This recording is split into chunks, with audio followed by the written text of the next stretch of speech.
আৰক্ষী থানা ঘেৰাও কৰি বিভিন্ন শ্লোগানেৰে আচলতে যোনে মাৰিছে সি কিন্তু ধৰা পৰিবই। আমি মাথোন প্ৰমাণৰ অপেক্ষাত আছোঁ।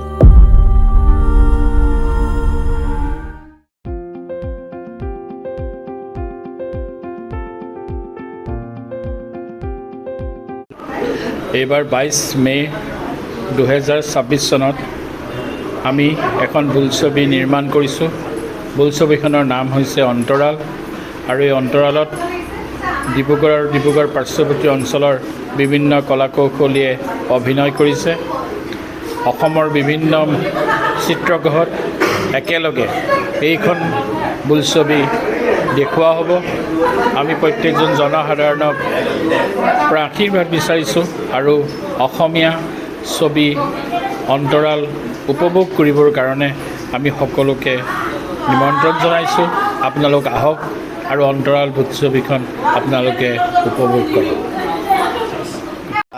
হয়, ডিব্ৰুগড়ৰ পৰা এখন পূৰ্ণদৈৰ্ঘ্যৰ অসমীয়া চলচ্চিত্ৰ অহা 22 মে'ত অসমৰ কেইবাখনো জিলাৰ কেইবাটাও চিনেমা হলত একেলগতে শুভ মুক্তি লাভ কৰিব।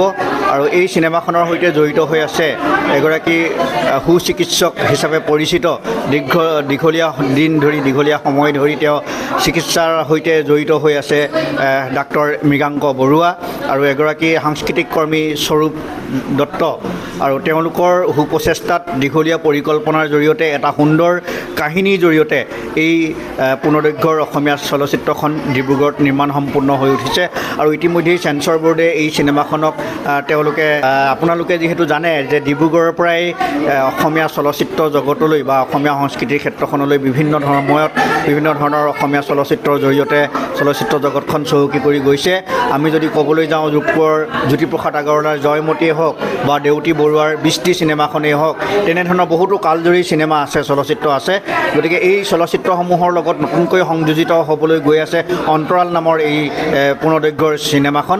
গতিকে আমি আশাবাদী যে ডিব্ৰুগড়বাসীৰ লগতে সমগ্ৰ অসমবাসীৰ ৰাইজে এই চিনেমাখন যাতে আদৰি ল'ব, আৰু পৰৱৰ্তী সময়ত অসমৰ চলচ্চিত্ৰৰ লগতে অসমৰ বহিৰাজ্যতো এই চিনেমাখন শুভমুক্তি দিয়াৰ পৰিকল্পনা কৰা হৈছে। ইতিমধ্যে প্ৰযোজক পৰিচালকসকলে এই বিষয়ে অৱগত কৰিছে, আৰু আপোনালোকৰ জৰিয়তে আমি আহ্বান জনাইছোঁ সকলোকে যাতে পুনৰ এই অসমীয়া চিনেমাখনক আগুৱাই যোৱাৰ ক্ষেত্ৰত এই সকলোকে আচলতে সহায় সহযোগিতা আগবঢ়াই যেন।